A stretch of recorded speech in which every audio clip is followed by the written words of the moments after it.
عورت باحجاب با نقاب با پرد مسجد میں آئے، باحجاب با نقاب با پرد، ننگے چہرے کی بات نہیں ہو رہی، صرف خوشبو لگائی ہوئی ہے ایسی جو غیر محرم کے ناک سے ٹکرائے، حدیث کے الفاظ ہیں یہ عورت گھر جائے اور غسل جنابت کرے۔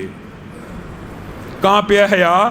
اور عورت اگر بازار چلی جائے، یہ ننگے چہرے کی بات نہیں میں کر رہا، آپ نے اس بات کو سمجھنا ہے۔ ایک وہ ہے جو بن سمر کے ننگے منہ لوگوں کو مائل کرتے ہوئے آتی ہے، اس کی جو وعیدیں ہیں اس والے سے ایک عرصہ قبل آپ کے سامنے بڑی تفصیلی گفتگو ہوئی تھی۔ جو سننا چاہتا ہے سوشل میڈیا پہ وہ لیکچر موجود ہے۔ میں صرف اس عورت کی بات کر رہا ہوں جو با حجاب با نقاب چہرہ ڈھانپ کر بازار گئی ہے لیکن جسم کے اوپر خوشبو لگی ہوئی ہے۔ نبی کریم صلی اللہ علیہ وسلم نے مسجد والی کو تو جنابت کا غسل کا حکم دے دیا، لیکن جو بازار جا رہی ہے اور جسم کے اوپر خوشبو ایسی ہے کہ غیر محرم متوجہ ہو سکتا ہے، صرف متوجہ، نہ چہرہ دیکھ سکتا ہے نہ کوئی چیز دیکھ سکتا ہے، صرف اس کی طرف متوجہ ہو سکتا ہے کہ یہ کس نے اتنی عمدہ خوشبو لگائی ہے۔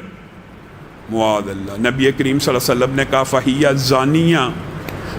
زانیہ، یہ کوئی مولوی فتویٰ نہیں دے رہا، نبی کریم نے کہا وہ ایسی عورت ہے جیسے وہ بری ہو۔ معاذ اللہ، اس سے مراد یہ نہیں ہے کہ اس کو سنسار کر دینا ہے، لیکن گناہ کی شدت بتانے کے لیے نبی کریم مجھے اور آپ کو کہہ رہے ہیں نظر کی حیا ایسی ہونی چاہیے۔ نبی کریم کے سامنے تو ایک غیر محرم عورت نے ہاتھ بڑھایا تھا بیعت کے لیے، نبی کریم نے کہا تھا میں عورتوں کو مصافحہ نہیں کرتا، اے عورت اپنے ہاتھ کو پیچھے کر لے، میں محمد صلی اللہ علیہ وسلم چھونا تو دور کی بات ہے، غیر محرم کی انگلیوں کو دیکھنا بھی گوارا نہیں کرتا۔ نبی کریم صلی اللہ علیہ وسلم کی حیا یہ ہو، اسلامی حکم شرعی صحیح بتا رہا ہوں۔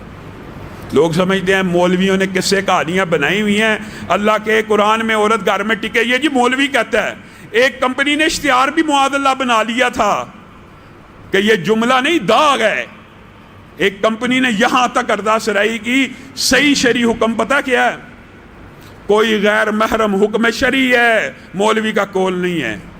کوئی غیر محرم تیرے گھر کے اندر جھانک رہا ہے، درز سے، تالے کے سوراخ سے، اوٹ سے، دیوار سے، چھت سے جھانک رہا ہے، شرعی حکم ہے، کسی مولوی کا فتویٰ نہیں ہے۔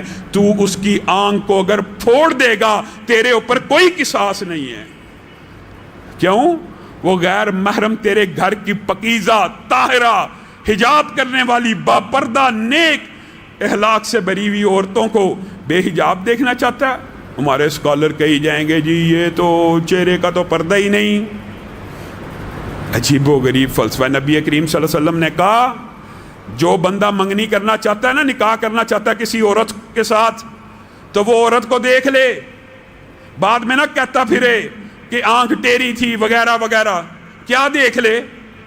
نبی کریم صلی اللہ علیہ وسلم عورت کو برہنہ دیکھنے کا حکم دے رہے ہیں کہ چہرہ دیکھنے کا حکم دے رہے ہیں؟ بس اپنی بات جو کہہ دی، انکار حدیث کا فلسفہ۔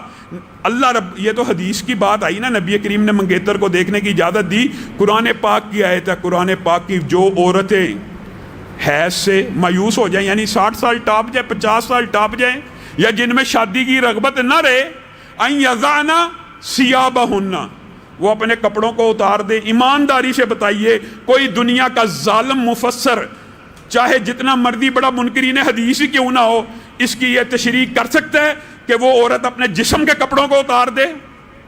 کہاں کے کپڑوں کو اتار دے؟ چہرے کے کپڑوں کو اتار دے۔ اور ساتھ ہی یہ بھی کہا اور اگر لے ہی رکھے 60 سال کی عمر کی عورت بھی چہرہ ڈانپی رکھے اس کے لیے بہتر ہے۔ قرآن کہہ رہا ہے۔ ہم نے حیا کے کیا کلیے بنائے ہوئے ہیں، حیا کی کیا باتیں بنائی ہوئی ہیں۔ اپنی بچیوں کے دکھ اور ظلم کی بات، اپنی بچیوں کے کپڑے شارٹ، اپنی بچیوں کے کپڑے شارٹ کرتے چلے جا رہے ہیں۔ نہ ان کے موبائل کے اوپر چیکنگ ہے، نہ ان کے سوشل میڈیا کے اوپر چیکنگ ہے۔